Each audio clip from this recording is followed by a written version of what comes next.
2024s that any game has ever, that any game in Web3 is going to see. Okay, Illuvium is going to be leading the pack. Some of the information we have to share with you today is going to tell you a little bit about some of the updates coming to the various games and titles. Me and TSG will talk about that, and then some other things regarding the overworld, future of Illuvium, and things like that. So a lot of really awesome topics to talk about today. How's it going, TSG? What's up? Yeah, really excited, man. There's a lot that's happened. I feel like I said that every week, though. But no, there's a lot that's happened this week. Very, very, very excited about what's to come. Again, I don't know any of the topics, so this should be a good conversation. But yeah, if we hit the right topics, I might have some alpha that I might be able to squeeze in here and there. But a lot of cool things to be looking forward to. Some alpha would be pretty hype. I've actually got no work done today because I've been playing Web3 games, so I'm starting to really enjoy them. So that's not good for me, not good for my content, but we live and we learn. Maybe tomorrow will have to be a busy day, but yeah, I'm eager to get to work. I've got a really fun IMX video I want to make tonight, so I'm looking forward to that. So let's jump straight into it. Mm-hmm. First up, we've got a Caradulox leak. Honestly, in terms of attention to detail, this might just be one of the best alluvials in Illuvium. All right, just the way it's designed. It's an Emerald Ox, which is not completely innovative or fresh in any way, but it looks fantastic. The spikes, the animation, the eyes. The eyes are incredible too. I love how every alluvial has such unique eyes, but it is a stunning, stunning alluvial. Imagine catching this thing in the overworld. Yeah, no, I'm really excited. Imagine catching it in the Illuvium, in the overworld. Yeah, man, imagine catching it in the overworld. There's a lot to, yeah. I'm just very excited. The only thing that's getting to me a little bit now is I loved the hunting alluvials leak. Don't get me wrong, but the entire Illuvium landscape has this insane sense of scale. And it's starting to get dwarfed by the alluvials because they don't have the same sense of scale. And so you've got this juxtaposition between the alluvials are spread out, which is giving a sense of scale, opposed to the alluvials being quite small in nature, which is kind of going against the sense of scale. Like Caradulox feels like it should be this giant thing that's walking around, but maybe I'm just too into things like Monster Hunter. All the monsters are massive. Yeah, I think if it's done well, you'll be able to really see it where you're still the ranger, right? You're still the humanoid character. So having your humanoid character run, you can compare yourself to the Caradulox, which is meant to be much bigger than you, compared to the actual scale of the environment. And it's really going to give you this like, whoa, what am I looking at feeling? Yeah, I think it's going to be interesting. And there are other things that we can do as well in terms of putting and we saw that in the hunting video where you're not going to have a singular alluvial just running around. Maybe you are, I don't know, but having it randomized, potentially having it randomized where it's either by itself or up to five other alluvials around it in a group, in a batch. There are so many things that you can do there that it can prove a solution to the things that you're bringing up. Yeah, I'm really looking forward to it. So let's jump into some of the Discord chat today or this past week from different devs and all that sort of stuff. First up, we've actually got a joke from Nick. I didn't know Nick could crack jokes like this, but he said the rule of two states that there would be only two Sith at one time, a master and apprentice. And previously we had Smartass and S-Judd. Now we have Battle Cries and who else? And I suppose Jaganite's nominating. What is a Sith? No. Yeah. Okay. God damn. Obviously, Jesus. bro. I play Star Wars. Obviously. Yeah. Oh my God. All right. So next up, we've got a really interesting thing. So Slice asked, when testnet launches, will it have all the features in it that open beta will have at launch? I should not have clicked that link. You should be able to just click the original message, right? No, I clicked the original message. That was the problem I made. I mean, you're viewing older messages. Does it not say go to original message? No, I have no idea. But basically what Kieran said was that the PB4 on testnet should have all of the same features as open beta. However, they may be able to sneak in a couple of extra things into the open beta. So I don't think that that's like planned, but if they just so happen to be ready, they'll go in. But the plan is that open beta and PB4 are going to be pretty much the same game, except one of them's going to be on testnet, which is important, especially for testing some testing balance. Oh, I don't know if balance is the right word. Making sure there's no major bugs and things like that. Yeah, making sure the infrastructure makes sense and all the things work the way they should in terms of the different games working with each other. There's a lot of things like that need to be tested properly. So we're going to be doing that. Obviously, we can test that on our own internally. Doing it at scale is what PB4 is up or Beta 4 is supposed to be. When we have, I mean, we saw that with Arena. We tested it internally. We were happy with it. Once we tested it at scale, we found some obvious balancing issues that needed to be addressed. So, but we're hoping to find something similar. I'll say we're hoping to avoid that, but the purpose of Beta 4 would be to address anything like that comes along. Could you imagine if there was like some crazy random bug where Ramfire was super duper common for some reason? I don't think that's the thing that we're going to find. But how funny would that be? If just like everyone's posting on Twitter that they found Ramfire and everything. That'd be really funny. Yeah. Anyways, so the next thing we've got is that Nick has said we do not have a requirement for ZK EVM. Now, honestly, I don't understand this stuff enough to really say if they should or shouldn't go on ZK EVM. It's my understanding that it has more control and more freedom, and so there's a lot of value to building on ZK. But at the same time, apparently StarkX, which is what we're currently on, serves our purpose, and we don't need to add scope. So good news that there's not going to be any blockers for going to open beta with any of the ZK EVM stuff. That being said, it might give us something we can build on later on if we need it for something, I guess. I don't know. Yeah, I mean, I've had a chat with the IMX guys today. Everything seems to be running smoothly on that.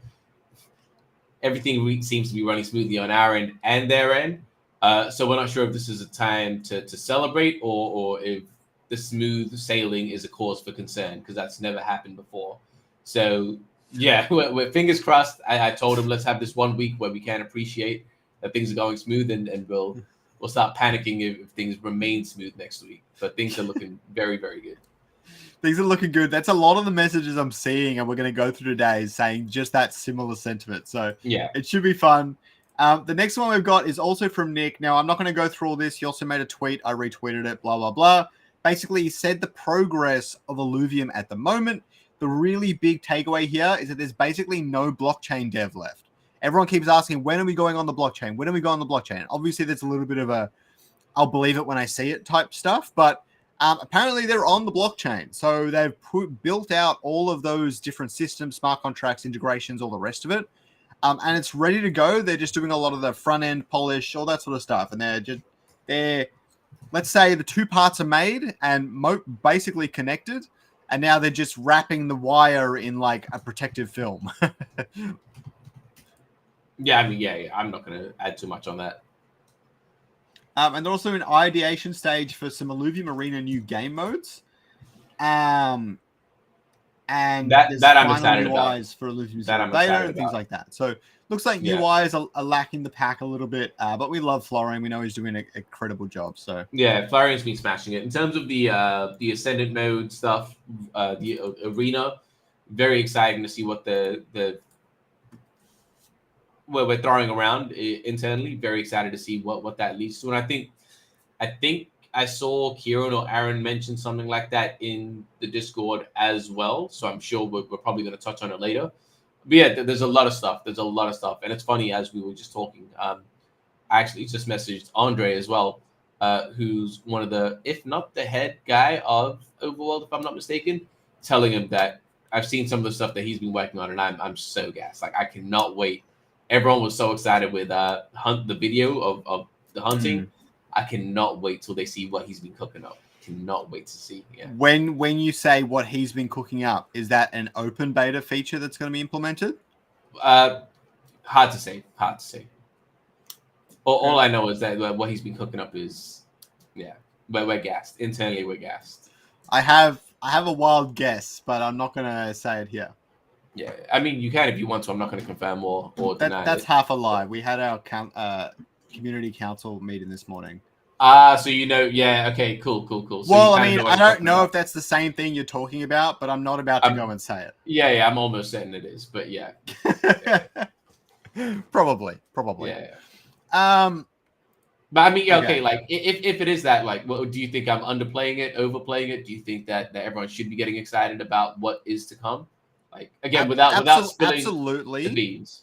Absolutely getting excited. I just have no indication of if that's going to make it into open beta. Yeah. I have a strong feeling probably not, and I Yeah. don't know how long it's going to take. So the excitement, I mean, sure, there's excitement for future features and things like that to come out. And there's lots of stuff we're already excited for. That being said, I'd rather not get excited until I either see it and see that it's proof of concept and working and everything, or until it's soon to launch. You know what I mean? It's just one of those things. It's like the other side of things is like we're hunting alluvials and things like that, and they reveal this new feature that's going to come, and you're like, oh well, this feels kind of less exciting now because I want that over there. Interesting. See, the thing that makes me excited is that I know the direction that it's all going in, right? Oh, and I know the team the guys that are working on it, and I know what they're capable of. So I've been said multiple times now how it's kind of crazy that we took so long to get all the building blocks and the foundation set, and now you're starting to see improvements come along very, very quickly. But yeah, I'm not gonna even pay that any attention. The next one up here, I don't think I've shown this one on screen yet, is Nick says that they don't have any audits outstanding. Now, I don't know if you have the answer to this, but does this mean that there are no upcoming audits, or just audits are done for now? Not my area of expertise. I don't have any knowledge on this at all. I can't add any value here, unfortunately. It's my assumption that there's no audits coming in the future, for open beta at least, which is really exciting to me. Yeah. Cool. But yeah. Yeah, I've got nothing to add. Okay, so this one's quite interesting. Many of you might not know that IMX Passport is a thing. Basically, it's very simple. You jump onto IMX Passport, you log in with an email or whatever, and now you have a wallet that's built into the IMX system and stuff. Really easy to use. It's locked in by your email and all the rest of it. You will have to use Passport to play the overworld. Okay, that is going to be a That's what's the word? You can't go against that. You have to use the Passport. That being said, you will be able to support secondary wallets and attach them to it. If you capture an alluvial, say an Atlas or Ramfire or whatever, it's going to go straight into the Passport. There's no way of delegating that to your other wallets, at least not yet. But that being said, you'll be able to link up wallets with things like land and stuff in it and still utilize your land as if it was in your Passport. So it does kind of go one direction. And don't forget that transferring is gas free. So even if you capture 100 alluvials, you're going to be able to transfer them all from your Passport to your main wallet gas free, and you'll still be able to use those alluvials. So really, as far as layer 2 blockchains go, it's still pretty fantastic. It's not perfect. There would be nicer if we had some of this other stuff, but it's pretty great. Yeah, I've got nothing to add to that. You pretty much smashed it. All right.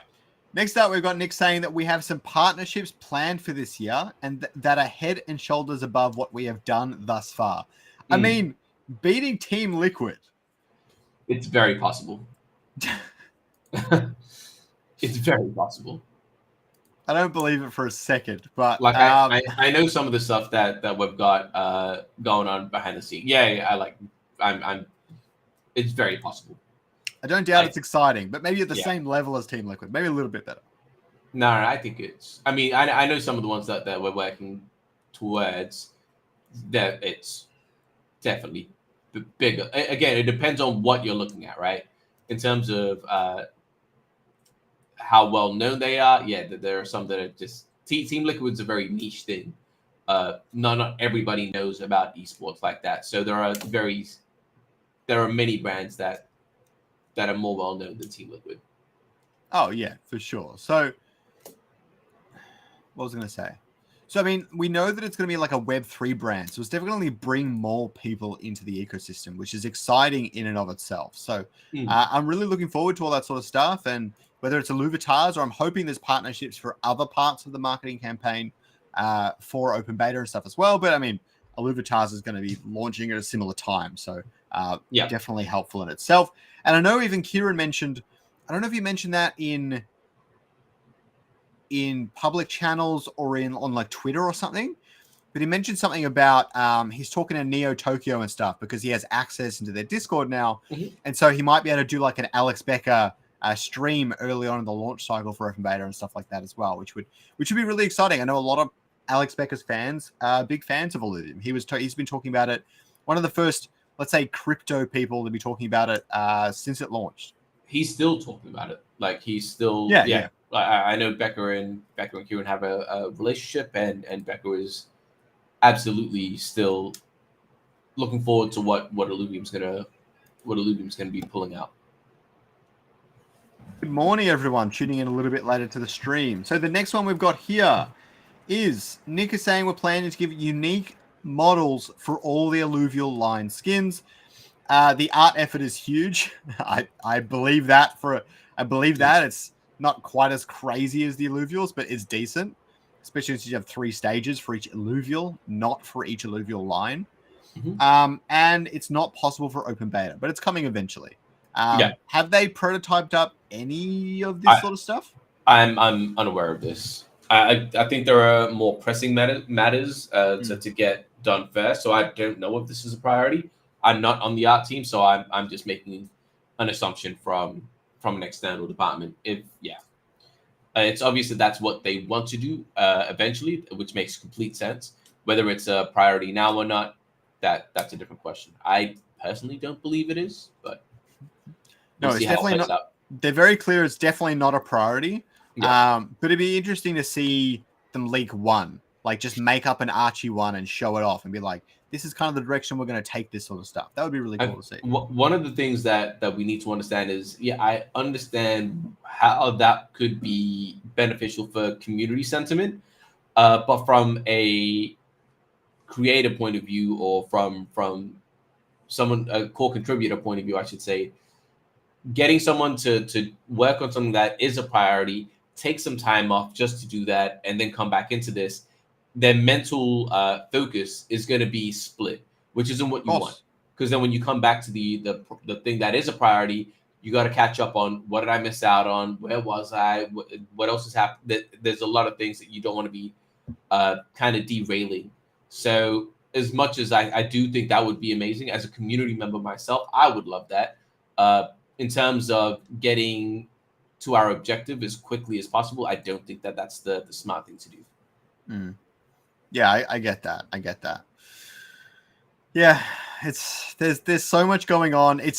We feel so in the dark right now. Now, that's not necessarily a bad thing. It's just it's, to say the least, it's not what we're used to, right? And so we know that a lot of stuff's being built, or at least anyone that's super tuned in knows, people like myself and some of the really key community members. But everyone on the outside looking in, they're like, Illuvium's just stopped building, or they're just like, they're not seeing as much, or they're not, I don't know. It's just harder for them to see. People aren't used to it. And so I can see, but it's going to be even more exciting when things like the hunting league come out. It gets even more hype around it, because we've seen everyone seeing it for the first time at the same time on all the socials. Yeah, it's much better for marketing, for sure. I was going to say, I think that we're actually doing a much better job now than we were previously, when we were dripping little leaks, like inconsequential leaks here and there. So the core community felt like we were making movements, but in terms of the wider public, I think they're in the same position. They would still feel like they're kind of in the dark. Whereas now I feel like we're actually coming up with Illuvium Zero airdrop videos. We're coming up with the hunting videos. We're coming up with these videos pretty regularly. I know regularly, because I know Llama's been pumping them out, and he hasn't had a break yet. So I know that they're constantly coming, and I know the ones that are coming up next as well. So I think having these more polished, holistic pieces of media are way more impactful than the random things that we would used to drop here and there. It asks the community for a little bit more patience, definitely, but I think it's results in more benefit for the community as a whole, and the project as a whole, and the perception of the project in the wider crypto space as well. So I'm the strategy that we're taking now, I think, is way more impactful. And people tell me if you agree or disagree. Like, again, I can see stuff from the inside that you guys can't. As community members, do you agree or disagree? Do you prefer Grant just coming in spraying all the leaks randomly whenever he felt like it? What did you guys prefer? I think some people probably definitely prefer that. I'll quickly answer this from David. Can you guys explain more details about Illuvium revenue distribution? How will it work for who, etc.? Very, very simple. If Illuvium generates, say, $1 million, then that will be divided amongst stakers in the protocol, and they will get their share of that $1 million. Really, it's really quite simple. There's a little bit of nuance where 5% goes to landholders that are selling their fuel into the market and all that sort of stuff. But really, you're just getting an allocation of the revenue that the DAO makes. That's really the main thing of it. And Zoe asked, do you think the arena will be in a good shape on release, or will it also always be a perpetual meta-based game more than anything, can never break away from essentially pay to win? Now, I'm not sure exactly what you mean with the pay to win thing. I think meta-based games just exist. I mean, most card-based games really do have a strong meta. I don't know if that's ever going to go away. And we're going to talk about it in a little bit, but there are some big adjustments, I believe, coming to the arena and a new game mode. So maybe one of them is going to be meta-based and one of them really not. It's a lot more casual. I don't know. But that's my current guess based on what they've said in the Discord. We'll cover that in a second. Yeah. So Johnny has said that the USD value redeems at max fuel price cap for the crates we received. However, an IIP could change it to make it like an average of market price, so that if Krypton's worth $0.50 instead of $1, then you'd be redeeming for half the amount that people could just buy on the open market. And so an IIP to change it might make sense. That being said, land's not going to be like generating any fuel. So it should be the upper rail until land comes out or land whirs up into gear. You know what I mean? So it's nothing too crazy in my opinion. All right. There's far more effort going into Zero than Beyond. Sometimes it doesn't feel like that because crazy. Illuvium Zero has been an alpha state for a very long time. And I know they have no plans on updating the alpha and they'd rather just work on the beta and stuff. We haven't really seen the work on that beta behind the scenes too much. I know it's not too different or anything like that. It's good to see. It's good to hear that they are constantly working on Illuvium Zero. I'm excited for any new updates or features that come with the beta of Zero. Yeah, it's interesting that you said it doesn't feel like that, and I laughed. My initial reaction was to scoff at it because it seems so obvious to me, and maybe that's just a disconnect from the team and the community. But yes, of course, and I'll reiterate what Johnny's saying. Of course, there is more resources being applied to Zero than Beyond. I don't know what else I can say to that. I apologize if it doesn't feel like it, but objectively, it does. It is. That is exactly what's happening. At the bottom here, Johnny does say a blueprint is a plan and it should probably look like it does. I still think it should be a graphic of the suit or whatever. I mean, I'm not going to die on this hill. I don't really care that much. I agree with you, to be honest. I agree that it should look the way that you want it to, or even like a rough sketch or something. I think it eventually will. I don't think it's anything crazy. And the suits that you can use to build in the game do look sick. I don't know how sick. I'm hoping they look sick. I forget that you guys haven't seen all of them. Yeah, there's a bunch that I haven't seen any of them. Yeah. It's going to be crazy. And again, I think that they're only going to get better over time as well. So there's a lot of work on the outside that there's just a lot with all the alluvials, with everything, that there is a lot of work that needs to be done, which thankfully can be done once open beta is out and doesn't need to be done prior. But yeah, it's going to be a fun time watching it progress once the game is live. So a follow-up from Zoe here. Do you think League or Dota players will find the Illuvium Arena experience comparable in terms of complexity and rewarding skill more than money? It's very. I'll take that eventually. I'll take that quickly. It's just very different. It's kind of asking if it's just a very, if you're talking about Dota and League compared to an auto battler, I think it makes more sense to ask if a Dota Underlords player or a TFT player is gonna, because They're two completely different genres. In terms of right now where we stand against TFT, there is room for improvement. In terms of where we are as a starting, the foundation is very strong. I still speak to. It's funny. I actually got some feedback from one of the TFT streamers from the Beta 3 campaign. He gave me some feedback today. There's a lot of stuff that we know already, but at the heart of it, it was the game is like there's a really strong foundation. It's not reached its potential yet, but I think it can.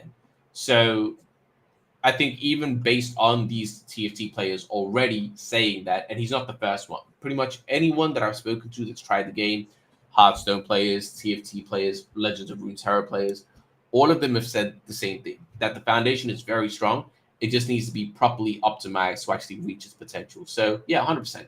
If we're comparing against the same genre, I think we stand a very good chance. It just takes time for us to really get to where it does. And to just give you one final point on this, TFT in season 1 was very, very different to what TFT is now.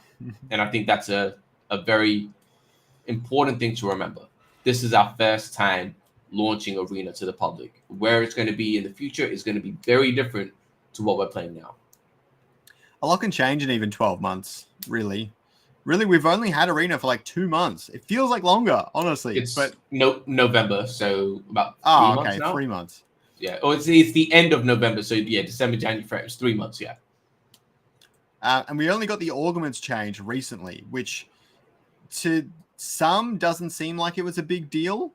But huge. It changed the game quite drastically. And there's going to be more of them to come before we're at a point where we love where Arena is at, right? And it's just going to be that way. And that's the right way to build anything. I mean, I studied design for 4 years.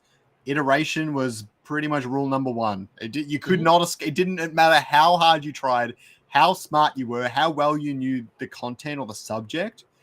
You had to iterate every single time. And it genuinely was just, the more times you iterate, the better it gets. It very rarely went backwards. That's all I'm saying. But and it's funny. It's funny you say that, because before we had this, before we went live, I had a call with you about iteration of a different thing as well. So yeah, absolutely, iteration is of the utmost importance, and we're valuing that. We're not disregarding that, saying we're done, guys.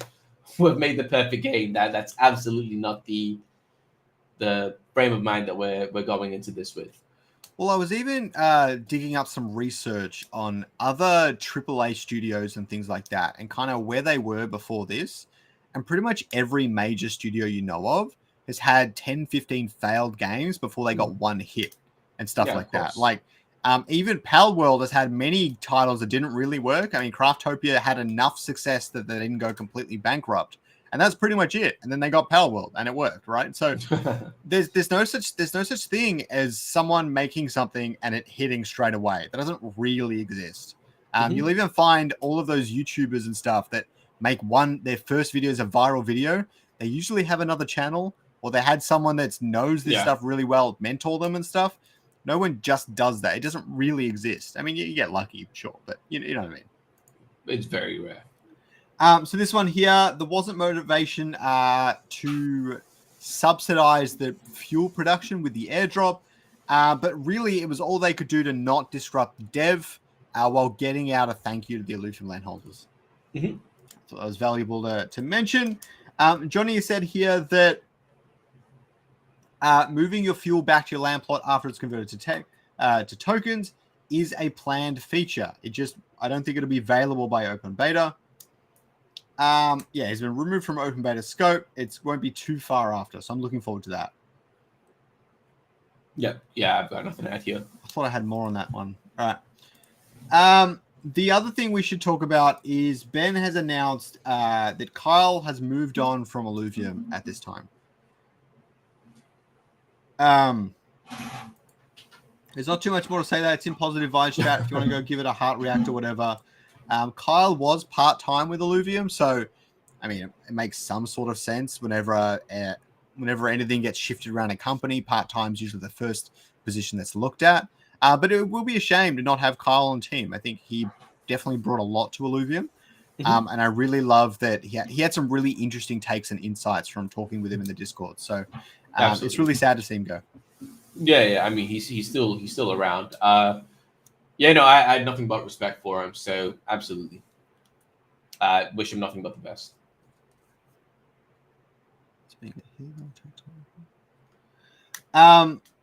So the next one I've got here is something for you nerds out there like me. Is Ben put out his little thing on what the attack speed variables are? Okay. So data type is an integer where it's attack ability per 100 seconds. And there's a stat adjustment method, some weird thing. Anyways, min max attack speed is 250, but it actually goes into damage if you do break that threshold. I don't think it's possible to break that threshold right now. You pretty much got to get hyper, full fighter bonus, a bunch of Arcanite bonus, a bunch of attack speed on takedown augments. And I think you probably hit about 3. So you get a bit of that damage bonus, but very difficult. And then, yeah, pretty cool. I didn't know that they put it all into what looks like a Notion document as well as in the code. So that's pretty fascinating to me. Cool. Don't know if you've seen that. No, I mean, I've seen the stuff that they're working from. I haven't seen that specific thing. Okay. This leak is crazy. I have no idea if Aaron's even mentioned this to you, TSG. So the long-term plan is to create a custom version of your Ranger as an NFT. Okay. And they're working on character customization now. Won't be in time for beta. Okay. This NFT part, I'm assuming there'll be some sort of customization.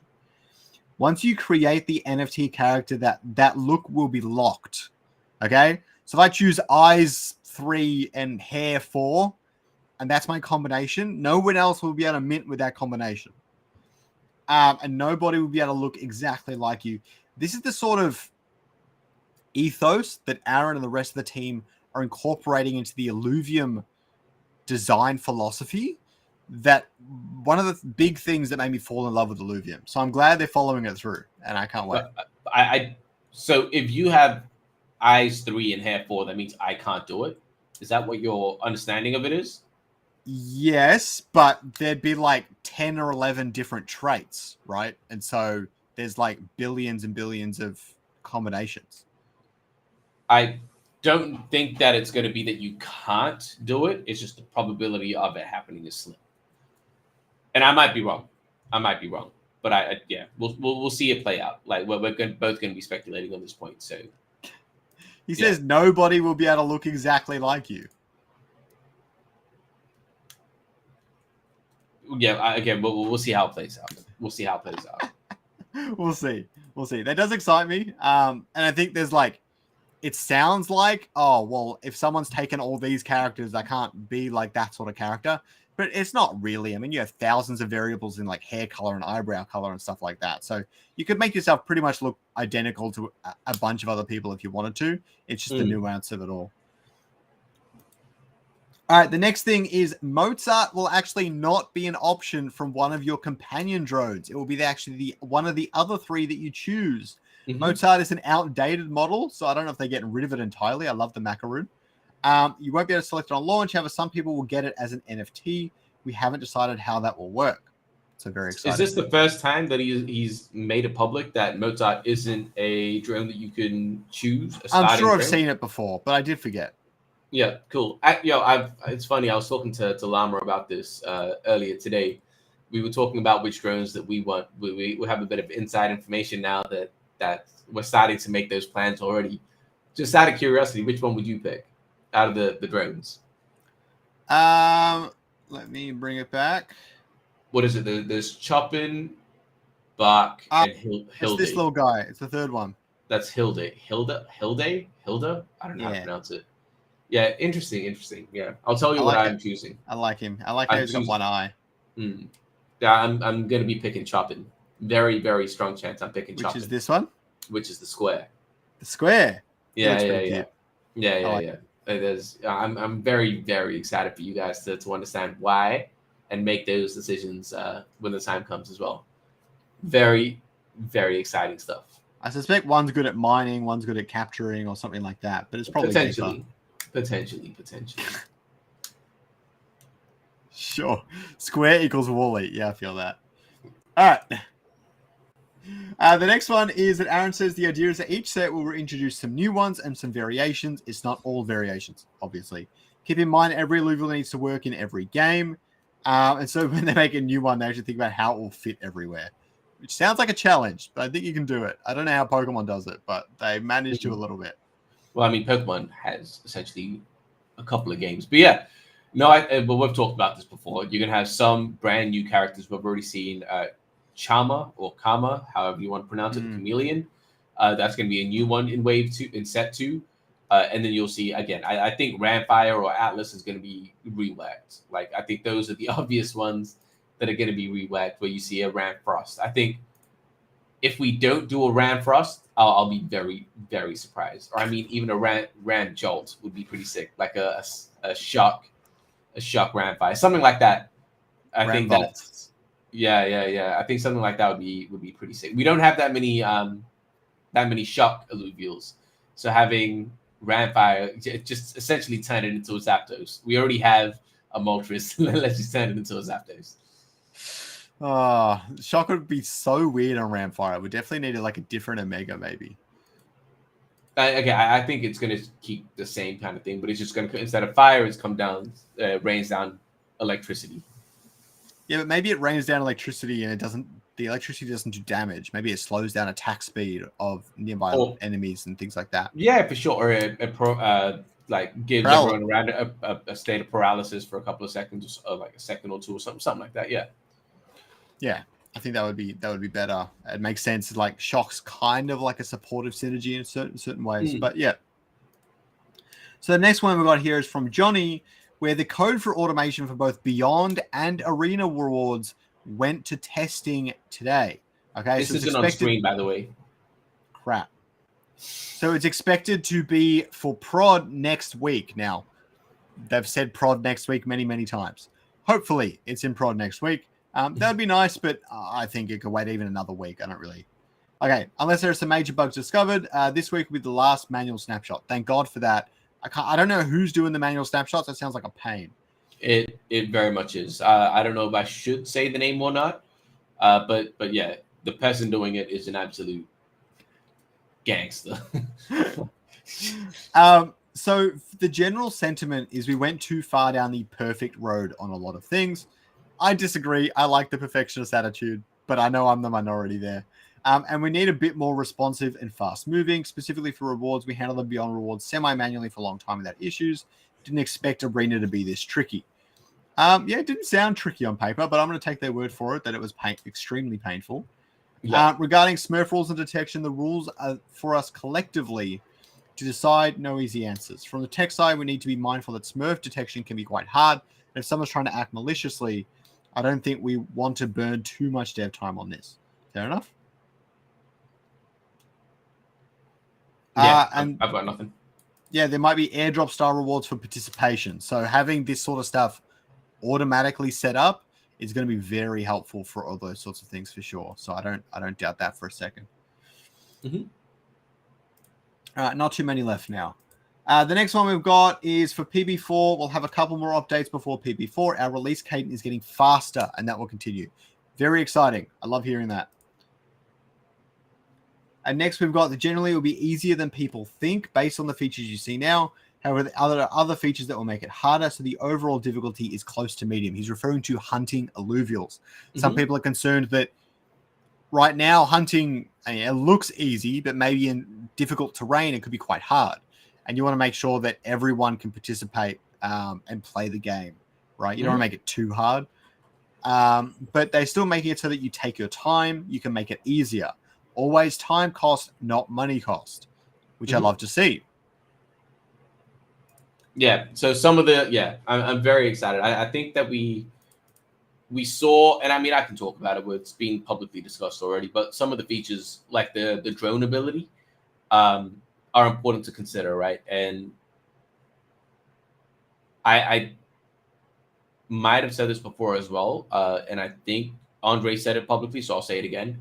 There are also ranger abilities, right? So there are some. I think these are some of the features that Aaron is talking about specifically that makes hunting easier, and there are some things that make things harder as well. So I think they balance out, and I think Aaron is 100% accurate in what he's saying about it being a close to medium difficulty, which I think is what you want. You want some a bit harder, some a bit easier. On average, challenging but doable is the vibe that we're trying to aim for. To a certain level, difficulty does equate to fun. Like if you were running around in Power World and it was so easy that nothing could ever kill you, it would be less fun. It would be less engaging, and there'd be less merit to your progression as well. It's like, I captured this strong pal. If the game was easy enough, you didn't need it, then what was the point of capturing it? And it kind of like it kind of dampens that sort of progression in the game. And so I think increasing difficulty to a certain level is good. Like even in like you find a Titan ore, and it's basically impossible for you to get. But when you upgrade your weapons, your abilities, and all that sort of stuff, kind of the same with upgrading your jetpack and stuff, then I think that's good. That's just, it's not out of reach for anyone who's bad at these sorts of games, but it just takes time to get all the equipment you need so that it's really easy for you to do. And that's just a scaling progression system. Mm-hmm. And I think the auto battles are kind of like that as well. So the next thing we've got is Kieran has said that for the Grant bigger than Netflix comment, that was something he personally thought was big. There was a reason Kieran didn't talk about it. We may still do it, but it's nothing crazy. And I don't think it should have been hyped up as much as it was. It's definitely not bigger than Netflix. I'm going to take Grant on his word for that. Definitely bigger than Netflix, but no, I don't think anyone actually believe that. I don't know anything about this. So it sounds like it was more a thought than anything they're actually implementing. So it might not get implemented at all. And there is a new game mode for Illuvium Arena and significant improvements of the current one. We've already mentioned that. Yep. So this here is really fun. Okay. So if you want a TLDR on why we are going to be completely fine, we're raising capital, half already committed, supposedly. New arena game mode just got pitched by Aaron, and Kieran loves it, but he loved the existing game mode too, and people aren't loving it. So the new one is going to get a lot more love, 100%. I've had a look at it as well. It's I think everyone in the community is going to be happy with one of the products that are out, so it should be good. Here's my hunch. Mm-hmm. This next iteration of Arena is going to be better, but it's going to need one more big update afterwards before it's ready. Potentially even two. I'm not going to pretend. And I'm not saying like ready for mass adoption. I'm just saying ready to be a fun, engaging game, and everyone agrees it's a fun, engaging game. Yeah. I won't say it's one or two. We never know, right? It's going to, like what we mentioned before, it's going to be iteration is the name of the game here. For sure. So the next thing is new overworld features. Sounds like we're getting quite a few. Even some of them seem kind of minor at the surface, but I'm loving it. That's the one that I want people to start speculating on. Even myself, I enjoy Arena. I don't mind it. But really, it's become very clear to me I'm probably not going to have that much time to dedicate to Arena. So my focus is like 90% on Overworld right now. I'm not watching the Arena stuff too much. Outside of my council duties, obviously. But yeah. Cinematics to draw people in. That's very exciting. I think it's going to be great. And free-to-play version of Zero, which allows us to extend the airdrop to people on mobile, equals lots of players. I don't love this. If I'm honest. I think there's a big risk involved. It really depends how good Zero is. I know there are a lot of people that just love Zero regardless of the earning. I think there's going to be lots of people out there that do like it. But it's not going to be as big of an audience as Mavia. My concern is that as a marketing ploy, 500,000 downloads on Illuvium Zero because you did some crazy airdrop is going to look really silly if there's like 10,000 remaining players afterwards. You know what I mean? It might do more harm than good. I know it's great for marketing's sake and stuff like that, but Illuvium Zero does need quite a few updates before that's worth it, in my opinion. But maybe there's a lot of other stuff planned. I'm not sure. Yeah, I won't add anything to that. So Aaron has said that, yes, we are. Some extra features with both games are in the works. The Brain team is getting everything working with Passport. We have so many contingencies that we can launch anyways. They are not stopping this train. It's launching in Q2. And if it's launching in Q2, the actual question is what features won't make the cut? That's really what's happening here. So the next one we've got is the Illuvium Creator Awards. Congrats to all these creators. I just wanted to say I've seen so many new people popping up, some of them making really awesome threads and other interesting content, retweeting things, posting new art and all the rest of it. I'm loving to see all of that. And there's so many new people streaming as well. I'm loving to see that as well. It's very exciting for the Illuvium community and the Illuvium culture. And I'm here for it. Yeah, 100%. And talking about it, I'll be very upfront. We're going through iterations of this is the thing that we were speaking about before. Very excited for the next iteration of the Creator Awards. I think it's going to be. I think we're going to see a lot more impact with the next version of that, which I'm very excited to kind of work on behind the scenes and then publicly announce it externally as well. Yeah, and a massive shout out to End of the Line. He's actually one of the TFT guys from the Beta 3 campaign who's still playing the game and working with Viper to get better at the game and things. So massive shout out to him for topping that list. He's killing it. He's killing it. I hope he enjoys the rewards. I hope he stakes it for RevDiz. Yeah. We'll see. Actually, there was this question before and I forgot to answer it. So do you envisage a bloodbath to begin with upon full release, with lots of people and lots of money flooding into the overworld? I don't know what RINS is, to collect assets fast for decks. It's a good question and one that I'm honestly surprised I haven't seen in quite a long time. There's no way of knowing for sure, but really, games only market themselves up to a certain extent. It's the rest of the marketing campaign that is really going to do a lot of this. If a lot of the creators are speaking highly of Illuvium because they've jumped in and they're enjoying it, then yes, I think there's going to be a ton of players entering in, similar to things like Pixel and stuff. It's not a mobile-based game, so it's going to have a bit of a harder time. But we did see 50k players jump into Shrapnel. Now, first-person shooters, battle royales, all the rest of it, they have a much broader appeal. So if we use them as a comparative basis, we might not get 50,000. That being said, Illuvium is one of the leaders, and it's on the IMX blockchain. So there are a lot of supporters that are going to be helping push Illuvium, in my opinion, which is going to help it get quite a few players. And then, I don't know, make $1,000 by pure fluke for other people to start jumping into the game, right? Like, all I'm saying is you never know what's going to happen, especially with a crypto game.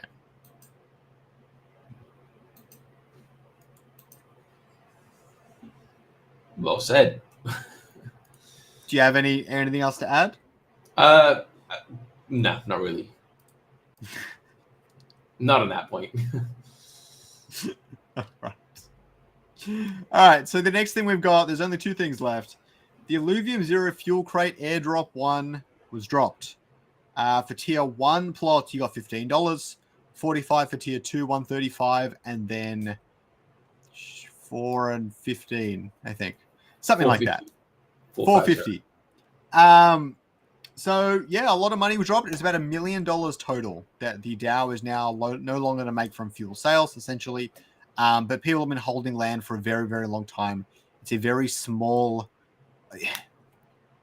it's a very good reward, and it's very minor impact on the overall ecosystem. So I think it's a win-win, and there's probably going to, they've mentioned here, it's even says the top here is airdrop 1. There's probably going to be more things to come. So don't stress out about that too much. This next one here is from Mike Thrilltech. It's about Alexa has now created the new most powerful Illuvatar that exists. And it's this Sin Elf with all the crazy accessories. I love it. The background makes it for me. If they didn't have the T4 background on this, it would be kind of eh. But I'm loving this. And 9999 is the highest possible power you can get. And so this thing being 8365, it's pretty damn close. I like it. Yeah, I don't know what else to say about it. It's cool. You love to see very, it. very cool. Zoe, I don't know who Illuvium Outsider is. I apologize. So I cannot answer that. Surf brings up a really good point for us to help wrap up here. A lot of Web3 community seems to move from one airdrop to the next with minimal loyalty, hoping quality games start to hold people long term. It's a very fair point. Normally, I would agree with you 100%. That being said, there are a lot of people still playing Pixel after their initial major airdrop, and there are a lot of people playing Mavia after their initial major airdrop. So to call these games quality, I don't know if anyone would agree with me. Mavia is a great game in its own right. It's a lot of fun. I don't know about Pixels. People swear by it. I'm going to take their word for it. If those two are any indication, then yeah, it looks like quality games are going to start holding people long term, or at least midterm. We obviously don't know about long term stats yet. The problem, I think, is the retention afterwards. And even Web 2 suffers from this, where if you release a game, say Pal World, and if they don't introduce any new major content, such as new areas or new pals, in the next 12 months, that player count is going to be real low. I mean, or at least I expect it to. We've already seen it with, and this is just not Pal Worlds, but every game. Yeah. But you see every game after launch generally drops 50% in retention. I know, I forget if I mentioned this last week, but Pal World was at 2 million concurrent players, and the last that I checked, it dropped down to 700 million. Sorry, so it's more than a 50% decrease. Yeah, it's like 400K now, but it's going to stabilize eventually. I mean, once people complete a game, they go on to something different, and it is what it is. Exactly. The only reason I know the Pal World stats is because I have a video upcoming on that soon. Right. Actually, it's 400. You said 400K. You meant 400 mil, correct? No, there's not 400 million people playing Pal World. Are you crazy? That's bigger than the population of the US. Yeah, I apologize. 400,000. Yep, I apologize. There was 2 million at peak. That's my bad. Apologies. Holy crap. Yeah, I was like, really people playing a game. I don't know if anyone's hit that. Maybe Dota at one point. I don't know. That's my bad. That's my bad. Also, don't forget to click the link down below if you have not played Illuvium yet. If you're interested in Illuvium or you want to see what it's all about, that is a really good way to get started. You can download the Illuvium Arena from Epic Games Store for free. Really easy to get there from that link. Anything else you want to leave us off on, TSG? No, man. Appreciate you guys supporting. As always, make sure you watch Scoriox. He's always pumping out good content. So yeah, appreciate you guys and appreciate you having me on as always, man. Always. It was a good chat. I'm going to try and get only the really high priority stuff from now on and make sure it's not too much fluff in the topics I grab. I know it's running a little bit long sometimes. That being said, the streams always seem to increase in viewers the longer I go with the stream. So maybe it is around keeping it a bit longer. I mean, if it's around this hour mark, like I think we hit on some pretty good stuff.